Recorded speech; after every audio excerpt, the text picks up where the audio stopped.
இலங்கையில் இடம்பெறும் சூதாட்ட மோசடி சம்பவம் ஒன்று தொடர்பில் தேசிய லொத்தர் சபை எச்சரிக்கை விடுத்துள்ளது.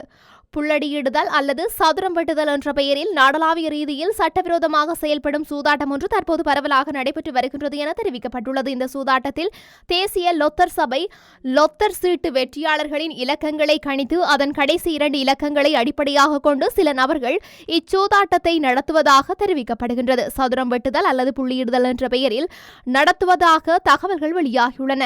பொதுமக்களுக்கு விடுக்கப்பட்ட எச்சரிக்கை: சட்டவிரோதமாக பணம் திரட்டும் இச்சூதாட்டத்தில் பங்கேற்காதவாறு பொதுமக்கள் விழிப்புடன் இருக்குமாறு தேசிய லொத்தர் சபை கேட்டுக் கொண்டுள்ளது. மேலும் இச்சூதாட்டத்தில் மக்கள் பெரிய அளவில் ஈடுபட்டு வருவதாகவும் அதனை அடிப்படையாக கொண்டு மேற்கொள்ளப்படும் விசாரணைகளில் கைது செய்யப்படும் நபர்கள் நீதிமன்றத்தில் முன்னிலைப்படுத்தப்பட்டு தண்டிக்கப்பட்டுள்ளதாகவும் அந்த அறிக்கையில் கூறப்பட்டுள்ளது. இத்தகைய சட்டவிரோத லொத்தர் சூதாட்டங்களை நடத்தும் நபர்களுக்கு எதிராக நடவடிக்கை எடுக்க போலீஸ் நிலையங்களுக்கு அறிவிக்கப்பட்டுள்ளதாக தெரிவிக்கப்படுகின்றது. இவ்வாறான சட்டவிரோத சூதாட்டங்களில் பங்கேற்பது குற்றமாகும். தேசிய லொத்தர் சபை அல்லது அங்கீகாரம் பெற்ற அமைப்புகள் மூலம் மட்டுமே சட்டப்படி லொத்தர் சீட்டிலிப்பு அல்லது அதனுடன் தொடர்புடைய நடவடிக்கைகளை மேற்கொள்ள முடியும் என அறிவிக்கப்பட்டுள்ளது.